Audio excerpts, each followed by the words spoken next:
Yo, what is good, YouTube? Welcome back to another JC2K video. In today's video, we are going to be talking about King of the Court. And again, unfortunately, this is another not positive King of the Court video. And it's for reasons that I honestly didn't expect to make a video, which are, put simply, 2K, plain simply, is just quickly suiciding their game mode in a lot of ways, and I want to talk more about it tomorrow. But starting with King of the Court, what are we doing? They immediately go backwards with the rewards. They turned the 92 plus option pack, it was a hidden gem option pack, it is now a regular option pack, so you go backwards with that. They turned the regular 92 plus overall hidden gem 2-card option pack into a 1-card pack for tier 2. They turned the tier 3 pack into a 90 plus overall hidden gem, and then they turned the tier 4 pack into an arrival pack, intentionally after 1 week going backwards on the King of the Court rewards. Why? I don't know. But here is the immediate issue with this. You are quickly like making it intentional to make the game less grindable and less rewarding for people. They are going backwards and they're doing it quickly, and I don't understand why. It's because, well, I do understand why. It's because they're not making as much money as they want to be making. The reason they're not making as much money as they want to be making is their own doing, really, is what it is, more than anything else. They screwed the pacing up this year really badly, and because they screwed the pacing up really badly, people don't want to spend money on this game already, and more people are wise to your BS, first and foremost. So people aren't going to be going for the Caitlin Clark, Shai Gilgeous-Alexander, Scottie Pippen, Kevin Garnett, Joel Embiid type cards of the world. Instead, people are stockpiling MT. I mean, I sold my Alex English earlier today. I'm selling off the cards in my collection to make MT and running a mostly reward lineup right now. The only cards I have in my lineup that are sellable are Christie, Harrington, and Chandler at this point. Like, at this point, as much as I liked Alex English, I think he's really good. I wasn't using Bruce Bowen. I might as well use him. You know what I'm saying? Like, he's a very good card. And so for me, I think what's happening is people are playing the game extremely low money spent to no money spent because of 2K's greed. So nobody's going to spend right now. You know what I mean? And so maybe their desperation with the Scottie Pippens of the world and these massive chase cards like these 5, they'll get some whales to spend a lot of money here in the first couple weeks, but you can tell they're already nerfing stuff because they're not making as much money as they were expecting to make. That's what this is. The reason they're not making money is because people aren't interested in the game mode. The reason people aren't interested in the game mode is because y'all have pushed most of your audience away with your greedy practices, so you have a smaller player base in the first place, your fault, that then doesn't want to spend money, your fault, so therefore now you get whales and nothing else. That's where we are for the most part when it comes to the 2K life cycle. People are either going to spend $10 a season or no money, or they're going to spend hundreds of dollars a week. But the amount of people who are spending hundreds of dollars a week is a smaller and smaller number by the week. You know what I'm saying?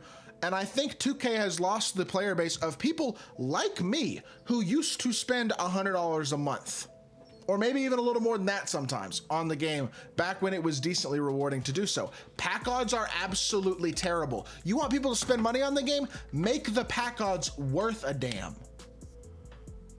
You want people to spend money? Maybe don't drop 2,000 cards that are at an aggressively ridiculous pacing that puts you 2 seasons in front of really any other MyTEAM we've had, certainly a season in front of any other MyTEAM we've had pacing-wise, and the last few years have already gotten a bit stale, I think, towards the end of the year because they're dropping these high-tier cards so fast. Maybe their thought process is, okay, we'll just make endgame February this year, and then GTA 6 will come out in the summer, it doesn't matter. Maybe that's their goal. Maybe we just have a February endgame, but don't kill your game and the good parts about it that people have been praising because you're not making as much money as you want to be making because of your own choices. Like, you know what that would make the game more money is if they had a really large player base. Why? How would they have a large player base? Because the game would be more rewarding to play for the average player in general. And I do think there's a balance there that 2K used to have a pretty good grasp on and doesn't seem to as much now. And I think what's happening here is that they're not making as much money right now as they were quite projecting and expecting to make. I could be wrong. And they're cracking down and nerfing stuff because unfortunately it's not just King of the Court, it's Breakout. They've nerfed the MT rates of the prizes on Breakout, and they updated Breakout today, which was a neat update, and I actually gave them credit for in a video earlier today. But they have nerfed the MT rates that you get in Breakout. They took away the free 10 bucks this past Friday, and I really hope they bring it back this Friday, but we'll see it. We'll see. There was no Wednesday content today. The Monday content was an all-star team thing for a game changer pack that was basically nothing, and now they nerf King of the Court as well. And not only that, they also removed in Breakout more other sellable rewards. There were sellable gems in the game packs in Breakout you could get that you now can't get anymore. Like, they have basically in the past couple of days nerfed, well, really since Friday, nerfed and taken away several things that people were happy about in the game mode. And while I will still say the modes as a whole are better than they were last year, this is a slippery slope. And I get that they want to make more money. You know how you make more money? You drop interesting content that people want to interact with, and you make pack odds where people are willing to open the packs because the odds are better. And it's not by taking away the stuff people are enjoying about your game, because you want more people to enjoy your game. The more people that enjoy your game, the more people will be willing to spend 50 bucks when you drop an exciting player in packs. And they're far more willing to spend 50 bucks if there's a decent chance of them pulling a good card. If pack odds were 3 times what they are right now, let's just say that for the limitless packs, they were 3 times what they are right now. So, and let's say pink diamond odds were 1%. You have 1% odds at pink diamond, 6% chance at a diamond, and 24% chance at an amethyst. You know how many more people would open packs? A lot.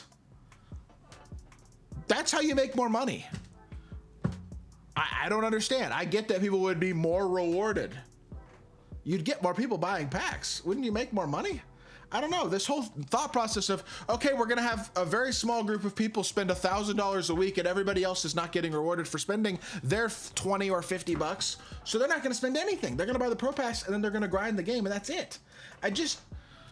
You understand what I'm saying? I just think they're going backwards, and it's so frustrating to me because we are actually having a decent start to the year despite the flaws that we've had so far, because the game mode is actually pretty rewarding to play, because the game mode reward players are good and worth grinding towards. The game is in a better state than it has been the last couple of years despite its flaws. I really hope that doesn't become worse and worse as the year progressed. I'm concerned it will. And I want to enjoy the game. I want to wake up on a daily basis and not dread making videos on this game. I want other people to enjoy the game, because at the end of the day, it benefits all of us as people are enjoying the game. It makes 2K more money because people are more willing to spend on the game. It makes me as a content creator more money because there are more people watching videos on the game and interacting with the content. At the end of the day, I think the game mode will thrive if they don't do this BS stuff on a consistent, like, don't nerf the rewards. I don't know. Are they going to nerf Showdown rewards? Because I wouldn't be surprised at this point. You know what I'm saying? Like, I didn't mean to go an all-star team. My bad. Are they going to nerf the Showdown rewards? Are we going to get really crappy mode reward players next season? Like, I don't know, man. I'm just confused, dude. I really am. I just don't get it. As of right now, the rewards of Showdown aren't nerfed. I hope they don't get nerfed. Y'all keep an eye on things. If they nerf other stuff, let us know. I'm sure we'll keep people in the community will be keeping an eye on this stuff. It's just frustrating, man. Really disappointing. I was really hoping 2K would show some signs of turning a new leaf this year. And there's been some positives, but there's been negatives, and it seems like the negatives are getting worse. And that's real concerning to me. You know what I mean? That's just how I'm feeling. I hope y'all did enjoy the video. If you did, make sure you hit that like button, leave a comment, and subscribe. I'll be back with more 2K content very, very soon, and I appreciate y'all. Peace.